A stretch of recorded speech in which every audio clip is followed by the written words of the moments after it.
Hi there, I'm Linda Natanagara, Guild Certified Feldenkrais Practitioner, and I'm here to bring you some simple ideas that you can use, that anybody can use to improve their posture.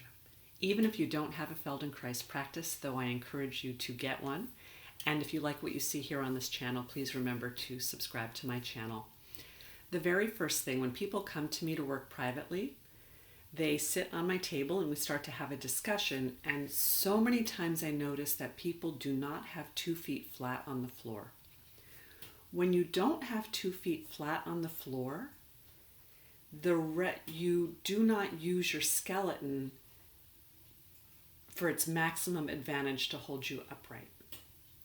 So when you cross your legs or roll your feet out to the side or wrap them around the chair leg, all of your soft tissue has to work to hold you upright. And you'll notice you can do this for yourself. You can have 2 feet flat on the floor for a few moments and then cross your legs or roll your feet out to the side, and you'll notice that different parts of your shoulders, maybe your belly, they contract because they have to hold you up. And it also interferes with your breathing, which is a huge issue.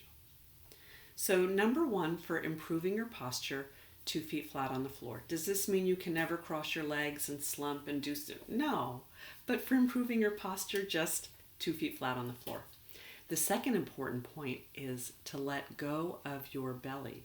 Very often in our culture, we equate creating work with creating strength, and those are 2 very different things. So if you've been told in order to be upright, you have to hold in your belly to strengthen your core. When you contract your abdominals, they pull you forward. That is what they do.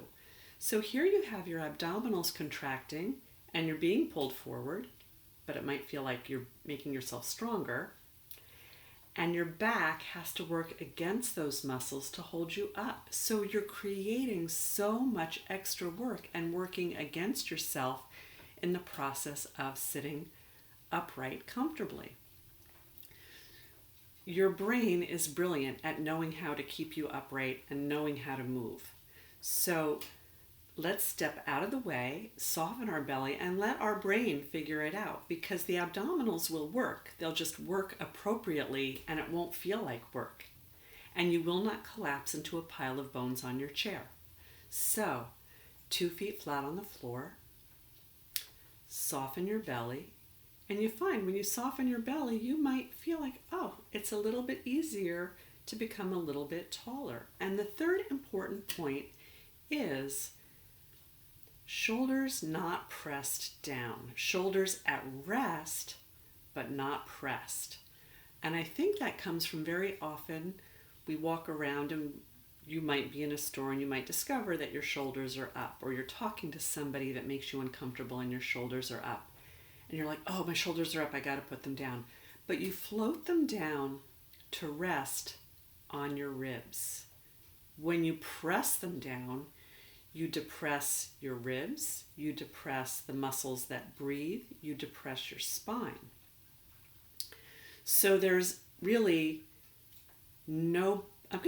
there is no benefit to pressing your shoulders down almost ever, and certainly not in order to improve your posture.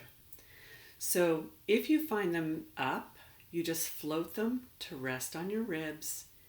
They may feel higher than you're used to. If you're a shoulder presser downer, your brain is programmed to press them down. So when you challenge that habit and you just allow your shoulders to rest on your ribs, you might feel like, oh, my shoulders are really high. But your brain will become accustomed to this over time, especially if it creates a positive change. So let's review again. 2 feet flat on the floor.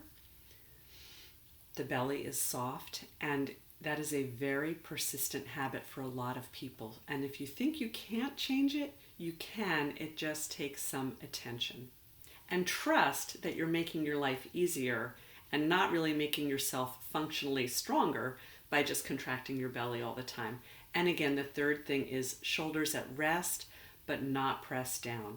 And even if you don't have a Feldenkrais practice, these 3 elements will combine to make your life much more pleasant and upright when you need to sit for a long time.